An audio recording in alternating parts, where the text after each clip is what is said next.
Hello again, this is Victoria Alai. I am a life navigator and self-help addict and author of Survivor 101 with everyonecounts.world. Thanks again for joining us on another video about money. So in the last video, you kind of outlined what my history is around money, and we talked about the scarcity principle and deprivation and vagueness around money. And basically we started talking about the concepts out of the How to Get Out of Debt, Stay Out of Debt, and Live Prosperously book. So today we're going to be talking about the first cardinal rule, which is about not incurring unsecured debt. So I didn't even know the difference between debt. I didn't know what was secured and what was unsecured. And so to give you a little feedback on that, what is unsecured debt is debt that doesn't have any collateral. Basically, this is my understanding of it. And what that means is that if I go out and use a credit card, there's no collateral against that. I'm just using it for whatever I use it for. I might use it for groceries. I might use it for a TV. I might use it for a trip. Whatever I'm using that credit card for is unsecured, meaning that if for some reason I can't pay that payment, they can't come and take my TV and my trip away. They can't take my groceries back, that kind of thing. It's just basically now I have an unsecured debt that I've got to pay. And if I don't pay that unsecured debt, that goes on my quote credit report. And then if I want to get a loan for a car, a house, or something else, that puts a mark against my credit. And so this book is so incredible. It even talks about the credit report and how not to be a slave to it and that kind of thing. And it even talks about these creditors and how we think they're monsters, especially when we get behind, like whether it's our landlord, whether it's our credit card company, whether it's a relative, mob, possibly, now the mob I can't speak to. That's a totally different financial system, most likely. But what we can speak to is what we know, which is credit card companies and that kind of thing. So that's the number one thing, is that if I'm going to incur or get some kind of debt in my life, it needs to be for something that is collateralized. So for instance, if I want to buy a home, then I go to the bank and the bank says, okay, you've got to put, so much down, maybe up to 20% at least is great. But if you can't do that, at least few $1,000s, whatever they require, depending on how the markets are going. And then they tell you that you don't really own your home. They're holding the deed against your loan. And as soon as you paid off your loan to them, then they will transfer that deed to you and it will really be your home. But until then, it's sitting in limbo land and they have first rights to it. If you quit paying your payments, they can go and say, hey, we want to take this home because so that's a collateralized loan, which might sound scary and sad, but in fact, the reality is that if I get into some kind of trouble and can't pay my mortgage and I have to end up defaulting on it and going into foreclosure for some reason, which I have gone through before myself, if that happens, then, that first mortgage anyway, if all I have is one mortgage, that means that I'm clear from that debt. They may come back and that house may not be worth what it was when I got the loan, and they may say I still owe them money. We may tangle or go back and forth, that kind of thing. Especially with the second mortgage, they might come back and say, okay, you defaulted on this.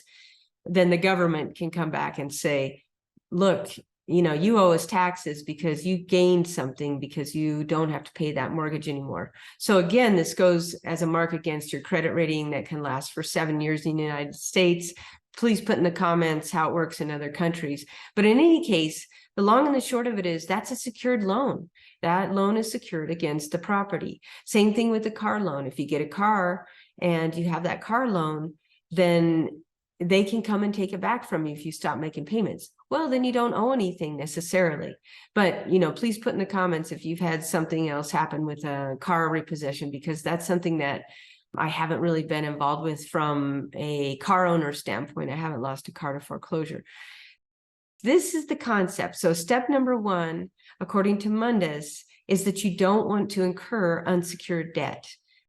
So before we talk a little bit more about this commitment to unsecured debt, let's review what Gerald Mundis considers to be debt in general. On page 9 of his book, How to Get Out of Debt, Stay Out of Debt, and Live Prosperously, he states the debt is, number one, any amount of cash you borrow without putting up collateral.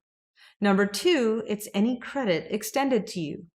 And number 3, it's any service you take without paying for it at the moment you receive it. So again, when we're talking about unsecured debt, we're talking about things that come up that usually, in my case, when it happens, it's something that I'm not expecting.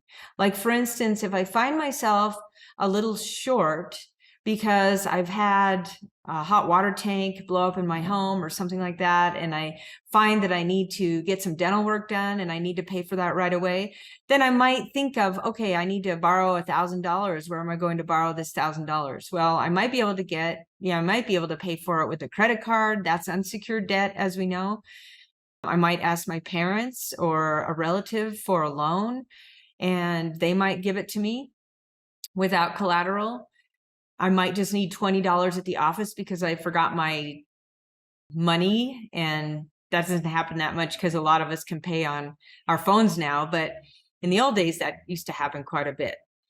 So there are all these different situations that might come up.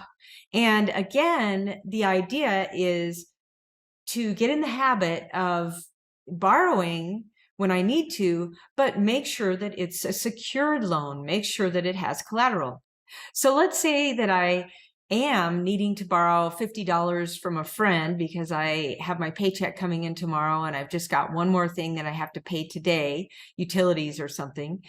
And so I think about, okay, I could just borrow that money from the friend, but instead what I'll do is I'll look around me. What do I have?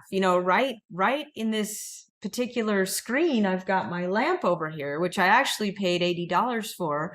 So if I have a need to borrow $50, I can talk to a friend and say, look, would you mind holding this lamp as collateral?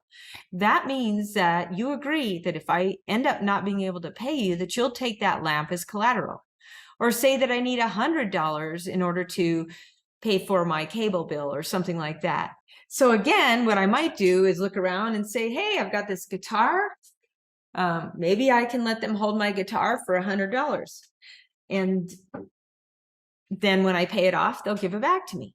Now, when I first started doing this, I just trusted the process. And so what that meant is that I just basically, any loan that I needed, which I did need some loans here and there because I was in a cycle where I was robbing Peter to pay Paul. I wasn't paying student loans because I was giving too many gifts to friends and wasn't aware of my finances, as we talked about in the last video. So when I first started doing this, like I would borrow $25 from a friend and I'd say, can you please hold this DVD or whatever? And so they would hold that DVD that was worth $25 at the time. Now we're all streaming, but you get the idea. Could be a coat, could be anything. And at first, when I asked my friends or relatives to hold collateral for me, they actually refused. They said, no, I know you're good for it and I'm not going to do it. But when I explained to them that I'm trying to change my life around money, and this would really help me if you would hold this collateral, reluctantly, they held the collateral. And so then when I was able to pay them back and get the collateral back, it was a real eye-opener for me, possibly for them as well. And to this day, I have probably untold amounts of people that I can borrow money from if I need to in a pinch, because I have built that credibility up over the years. One time I had to use my car that was paid off as collateral for a $1,000 loan. Another time I had to use my piano for some collateral, that kind of thing. And it's been quite a few years since I've had to use collateralized loans that were unsecured, such as this.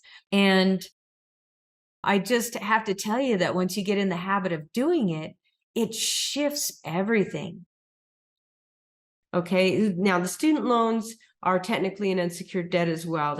But the difference between a student loan is that, you can look at it as a form of an investment that you're going to be making. Maybe you're getting a certificate, you're getting certified in being an electrician or something. Well, that's a pretty good gold collar job. You might end up making a lot more than people getting a 4-year degree, for instance. In fact, we're working with an electrician. He's making at least $85 an hour as a journeyman. So consider this concept that, that student loan that you get to get that degree might actually end up, but technically it is an unsecured loan.